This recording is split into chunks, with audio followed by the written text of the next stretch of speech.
ਪਾਕਿਸਤਾਨ 'ਚ ਪੰਜਾਬੀ ਕੌਂਪਰਸਤਾਂ ਦੇ ਸਭ ਤੋਂ ਵੱਡੇ ਨੈਟਵਰਕ ਪੰਜਾਬੀ ਨੈਸ਼ਨਲਿਸਟ ਫੋਰਮ ਵੱਲੋਂ ਜੀ ਆਇਆਂ ਨੂੰ। ਪੰਜਾਬੀ ਕੌਮ ਆਪਣੇ ਤਾਰੀਖੀ ਪੜੋਸੀ ਬਰਾਵੀ ਤੇ ਸਮਾਰਟ ਕੌਮਾਂ ਦੇ ਨਾਲ ਤਾਲੁਕ ਨਿਭਾਏ। ਦਿੱਲੀ ਤੋਂ ਪਿਸ਼ਾਵਰ ਤੇ ਕਸ਼ਮੀਰ ਤੋਂ ਕਸ਼ਮੂਰ ਤੱਕ ਦਾ ਇਲਾਕਾ ਪੰਜਾਬ ਹੈ।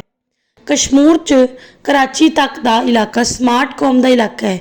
ਕਸ਼ਮੂਰ ਤੋਂ ਗਵਾਦਰ ਤੱਕ ਦਾ ਇਲਾਕਾ ਬਰਾਵੀ ਕੌਮ ਦਾ ਇਲਾਕਾ ਹੈ। ਪੰਜਾਬੀ ਕੌਮ ਦੇ ਲਈ ਆਪਣਾ ਪੰਜਾਬ ਦਾ ਇਲਾਕਾ ਕਾਫੀ ਹੈ।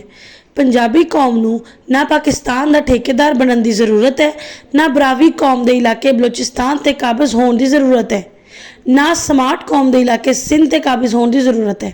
ਪੰਜਾਬੀ ਕੌਮ ਨੂੰ ਪੰਜਾਬ ਨੂੰ ਮੁਤਹਿਦ ਕਰਨ ਤੇ ਪੰਜਾਬ 'ਚ ਪਠਾਨਾਂ, ਬਲੋਚਾਂ, ਹਿੰਦੁਸਤਾਨੀ ਮੁਹਾਜਰਾਂ ਨੂੰ ਕੱਢਣ, ਜਦ ਕਿ ਆਪਣੀ ਤਾਰੀਖੀ ਪੜੋਸੀ ਬਰਾਵੀ ਤੇ ਸਮਾਰਟ ਕੌਮਾਂ ਦੇ ਨਾਲ ਚੰਗੇ ਪੜੋਸੀਆਂ ਦੇ ਤਾਲੁਕਾਤ ਕਾਇਮ ਕਰਨ ਦੀ ਜ਼ਰੂਰਤ ਹੈ।